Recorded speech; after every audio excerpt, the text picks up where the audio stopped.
Alright, I know how much you guys like to have fun, so I've been having one thing. I'll show you an issue, but this guy really needs to stop. Hey, no. I'm recording. See? Camera. I'm watching you, man. So, hey. So you see how my fuel cap is like way back there. So, the W900s, where everybody who has these straps, they're known, the fuel tanks are known to rotate over time with the road debris and whatnot. So, what we're gonna do is we're gonna loosen these straps. There's these bolts down here. They're 3/4 or 13/16, I believe. So what we're gonna do is undo those and just try to rotate the tank back. So there's not too much fuel in there, so I should be able to just turn it back. If not, we'll hook it up to a forklift and then yank on it. But I think we should be all right. I thought about eliminating this strap right here because you still have the bottom support that holds it up, but I think it'll look weird. So until we get the 6-inch straps, the flat ones, and delete all this, we're gonna have... What are you doing? Hello? He's always up to no good. So until we do those, these will do, but we just have to loosen them up, put the tank back, and then also one day we're gonna rotate these tanks back, get the other sides polished, and hopefully we're not gonna have to buy new tanks with the filler in the back. If we do, then that's a whole different project. But for now, this is what we're gonna do. So let's get to it. So I already just started this one. See how it's loosening up. I just got these tanks polished too, and I'm gonna have to put this rubber underneath, maybe put some silicone on it, because it keeps coming out and flapping, and then it scratches the tank.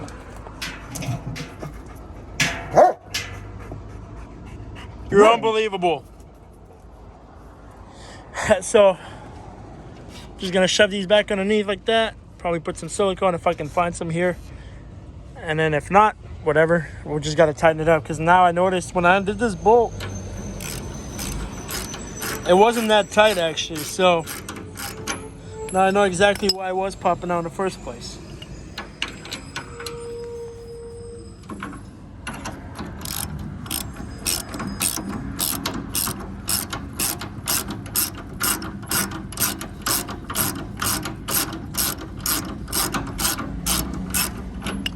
I take it off quite a good bit so I can actually pull on this, or try to, and try to pull it all out so it's nice. And then underneath you see that crap. So I noticed on my other tank there's got some JB weld here, but on the front that I guess somebody had an issue before. So what I'm gonna do right now is I'm gonna try to lift this. I'm gonna undo this straps, then I'm gonna try to lift the tank up a little bit and set the rubber nice and flat so it's not scraping and rubbing on that, and so we don't have any future issues. So we'll see what I can do here. I've never done this, so I'm just gonna attack it and see what we can get out of it. That's if everything else goes smoothly.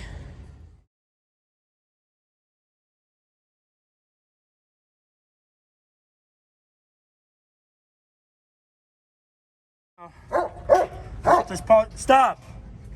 I'll put this polishing pad here to not scratch it up too much. So we should be able to just pump it up and lift it off. There she goes. Perfect. So as you can tell now, we have a gap. I really need to stop bringing him to the yard. It makes me sidetracked, but you see how this folded sideways? It should be down the middle like that. So I'm gonna do, just gonna lay it down flat.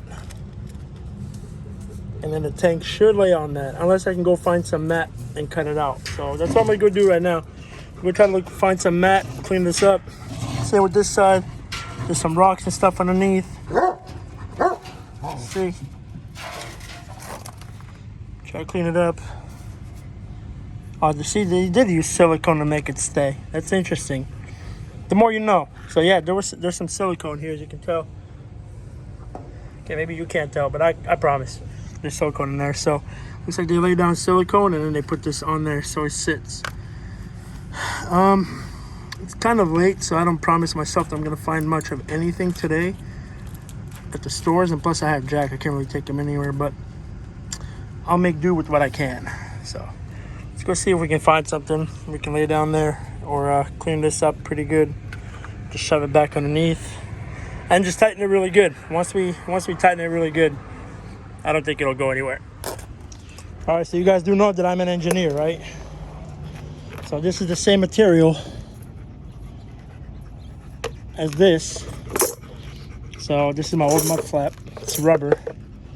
So what I'm gonna do is just kind of lay that out, see how thick it is. Cut a whole strip of one piece, and then cut a strip of another piece. And I think that one has its whole piece underneath, so that one might be fine. But these over here, just gonna clean off the rocks a little bit down underneath. Cut these out, lay them down. I got some window glue here. I'm gonna cut this thing because it's old. I'm gonna cut it, cake it on, and stick it on there. It shouldn't go anywhere, as far as my belief and my theory. So first of all, I'm gonna go ahead and clean this off and that, and then we're gonna cut these pieces.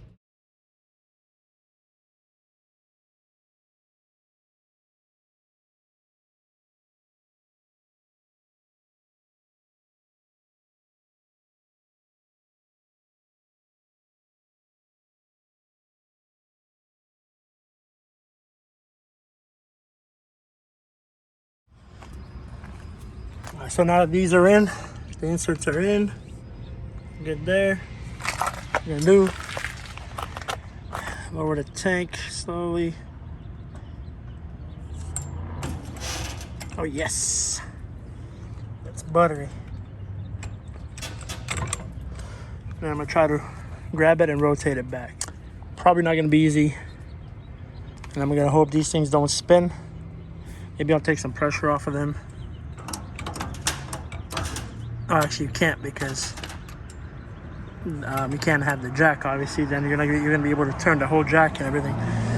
So what I'm gonna do now is just try to rotate it back. Might have to jiggle with it, but we'll see. All right. So what I'm doing here is hooking it up to the fuel fill.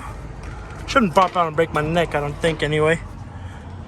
And then to the light pole. Then all we're gonna do is ratchet it tight and then go and pull on it. Ratchet it tight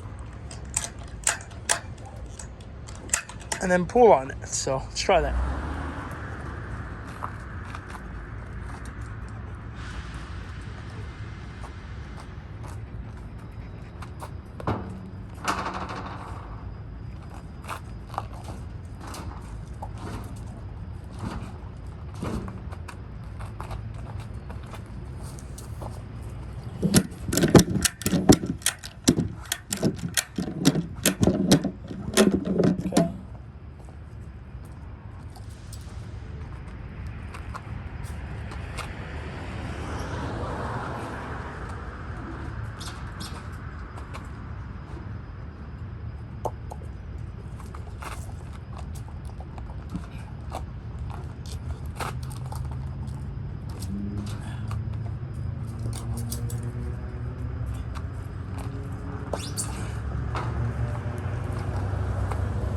So, peep this. Now we're where we want to be. This is stuck though, so whatever. We get it off. But now we're more of where we need to be. So now she's rotated, and we can actually come here with the fuel nozzle and fuel her up. You can tell how far it was rotated. You can see where my fuel tank was polished and where it's not. So she actually went a good way around. So take that, science. And for you guys, dweebs out there, we're gonna save. Messed up my fuel cap. No, we didn't. So now these rubbers back here, gotta line them up. I lined them nicely. Just tighten it down as much as shit will go, and make sure it's straight so it doesn't come out. And that should do it. So this one's good, and I'm just gonna tighten that one down. This one, God knows what's going on here, but maybe I can slide it a little bit. Thing is, there's a lot of rocks and debris and stuff behind these things, so it really, see, the tank could use a polish here too. Eventually, when I go get it repolished, probably for the 75 Chrome Shop show, I'm gonna pull these off, pull them up, have them polish it out, put it all back together where it should be, because this is not good. It's like pitted, so it could use some love. So let's line these up and just strap it back down. Good to go. And as we come to a close, the truck still runs, so that means the fuel tank shit was good. Oh, we're talking so hard. Sheesh. Anyway, appreciate you guys as always. Thank you for watching. You guys are the number one and the best in my book, because you guys are supporting me. So until the next one, guys, I'm gonna see you later.